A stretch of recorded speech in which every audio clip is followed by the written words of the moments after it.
இலங்கை அரசியலில் சமீபத்தில் பெரும் மாற்றம் ஏற்பட்டது. 2022இல் அந்நாடு சந்தித்த கடும் பொருளாதார நெருக்கடிக்கு பிறகு நடந்த ஜனாதிபதி தேர்தலில் அனுரகுமார திசாநாயக்க வெற்றி பெற்றார். அவரது வெற்றிக்கு பிறகு இலங்கையில் நல்ல முன்னேற்றங்கள் நிகழும் என்று எதிர்பார்க்கப்படுகிறது. இந்த நிலையில் பாராளுமன்றம் கலைக்கப்பட்டு வரும் நவம்பர் மாதம் 14ஆம் தேதி நாடாளுமன்ற தேர்தல் அறிவிக்கப்பட்டுள்ள நிலையில் சில அரசியல் நிகழ்வுகள் குறித்து இங்கு பார்ப்போம். இலங்கையில் நடைபெறவிருக்கும் நாடாளுமன்ற தேர்தலில் மக்கள் விடுதலை முன்னணியின் நிறுவனர் ரோஹண விஜயவீரவின் மகன் உவிந்து விஜயவீர போட்டியிட உள்ளதாக தகவல் வெளியாகியுள்ளது. உவிந்து விஜயவீர மக்கள் விடுதலை முன்னணியின் 2ஆம் தலைமுறை அரசியல் கட்சியின் தலைவராக செயற்பட்டு வருவதாக தெரிவிக்கப்படுகிறது. அது மட்டுமல்லாமல் தற்போது அவர் குருநாகல் மாவட்டத்தில் மக்கள் விடுதலை முன்னணி கட்சியை ஒருங்கிணைத்து கட்சி பணிகளில் ஈடுபட்டு வருவதாகவும் கூறப்படுகிறது. வரும் நாடாளுமன்ற தேர்தலில் அவர் குருநாகல் மாவட்டத்தில் இருந்து நாடாளுமன்ற தேர்தலில் போட்டியிட தீர்மானித்துள்ளதாக கட்சி தகவல்கள் தெரிவிக்கின்றன. மேலும் ஸ்ரீலங்கா பொதுஜன பெர்முனாவின் தலைவர் நாமல் ராஜபக்சே குருநாகல் மாவட்டத்தில் பொது தேர்தலில் போட்டியிட உள்ளதாகவும் தகவல்கள் வெளியான நிலையில் அந்த தகவல் அதிகாரப்பூர்வமான தகவல் இல்லை என்று நாமல் தரப்பினால் நிராகரிக்கப்பட்டது. ஆனால் அது அரசியல் யுக்தியின் காரணமாக மறுக்கப்பட்ட தகவல் என்றும் குருநாகலில் நாமல் போட்டியிட போவதாகவும் பெரமுன கட்சியினர் பலர் தகவல் தெரிவித்துள்ளனர் என்பதும் குறிப்பிடத்தக்கது. மேலும் முன்னாள் நாடாளுமன்ற உறுப்பினர் சிவசக்தி ஆனந்தன் நாடாளுமன்ற தேர்தலில் போட்டியிட போவதில்லை என அறிவித்துள்ளதாகவும் தகவல் வெளியாகியுள்ளது. EPRLF கட்சியானது ஜனநாயக தமிழ் தேசிய கூட்டணியில் இருப்பதால் சங்கு சின்னத்தில் போட்டியிடும் என்று கூறப்படுகிறது.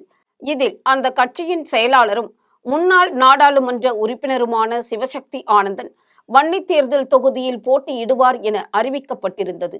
அதே சமயம் மக்கள் எதிர்பார்க்கும் மாற்றத்திற்கு ஏற்ப இளைஞர்களுக்கும் புதியவர்களுக்கும் வாய்ப்பு வழங்க இந்த முறை தேர்தலில் போட்டியிட போவதில்லை என்று தீர்மானித்துள்ளதாக சிவசக்தி ஆனந்தன் தெரிவித்திருக்கிறார்.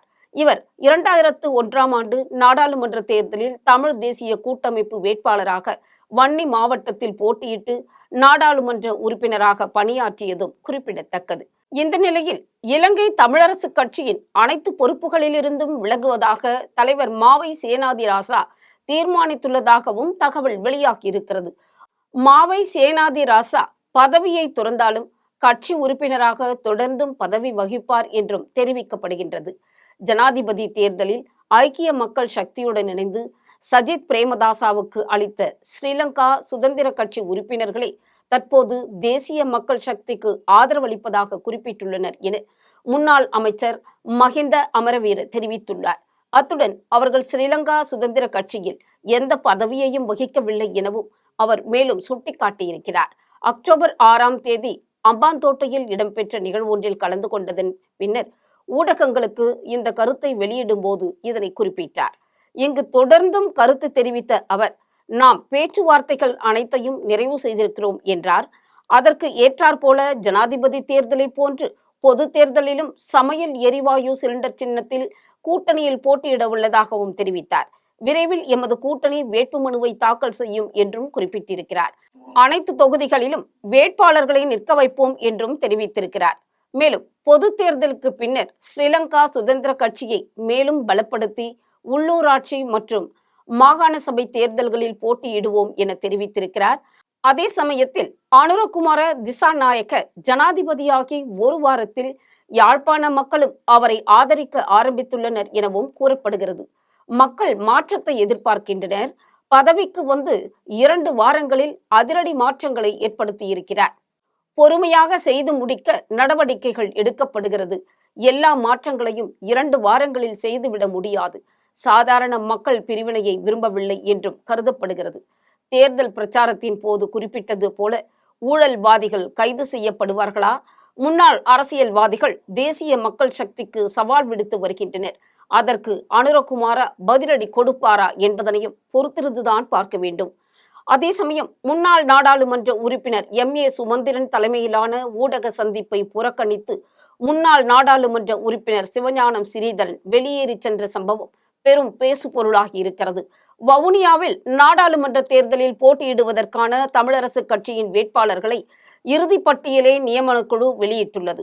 அதன்படி யாழ்ப்பாணம் மற்றும் கிளிநொச்சி மாவட்டங்களுக்கான வேட்பாளர்களாக முன்னாள் நாடாளுமன்ற உறுப்பினர்களான சிவஞானம் ஸ்ரீதரன், MA சுமந்திரன், SCC இளங்கோவன், கேசவன் சயந்தன், சந்திரலிங்கம் சுகீர்த்தன், சுரேகா சுசீந்திரன், இமானுவேல் அர்னோல்ட், கிருஷ்ணவேணி ஸ்ரீதரன் மற்றும் தியாகராஜா பிரகாஷ் ஆகியோர் நியமிக்கப்பட்டுள்ளனர். இதன்பின் ஊடக சந்திப்பில் முன்னாள் நாடாளுமன்ற உறுப்பினரும் கட்சியின் பேச்சாளருமான MA சுமந்திரன் அமர்ந்து கொண்டு குறித்த சந்திப்பில் கலந்து கொள்ளுமாறு முன்னாள் நாடாளுமன்ற உறுப்பினர் ஸ்ரீதரனை அழைத்துள்ளார். ஆனால் அவர் ஊடக சந்திப்பில் கலந்து கொள்ளாமல் வெளியேறியிருக்கிறார். இதன்போது பொதுச் செயலாளர் சத்தியலிங்கம் ஊடக சந்திப்பில் கலந்து கொள்ள மறுப்பு தெரிவித்திருக்கிறார். கட்சியின் இளைஞரணி தலைவர் சேயோன் மற்றும் ரஞ்சினி ஆகியோர் ஸ்ரீதரனை கையால் பிடித்து இழுத்து அமருமாறு கோரிய போதும் அவர் அதை ஏற்காது வெளியேறி சென்றுள்ளதாகவும் கூறப்படுகிறது. இதனை அடுத்து MA சுமந்திரன் பொதுச் செயலாளர் சத்தியலிங்கத்துடன் இணைந்து ஊடக சந்திப்பை நடத்தியிருக்கிறார். இலங்கை தமிழரசு கட்சியின் அனைத்து பதவி மற்றும் பொறுப்புகளிலிருந்தும் விலகுவதாக ஜனாதிபதி சட்டத்தரணி KV தவராசா தெரிவித்திருக்கிறார். இதன்படி இலங்கை தமிழரசு கட்சியின் கொழும்பு கிளை தலைவர் பதவி, இலங்கை தமிழரசு கட்சியின் சட்டக்குழு தலைவர், மத்திய குழு உறுப்பினர் ஆகிய அனைத்து பொறுப்புகளில் இருந்தும் விலகுவதாக அவர் அறிவித்திருக்கிறார். இதேவேளை யாழ்ப்பாண தேர்தல் தொகுதியில் ஸ்ரீதரன் மற்றும் MA சுமந்திரன் ஆகிய இருவரும் போட்டியிட உள்ளதும் குறிப்பிடத்தக்கது.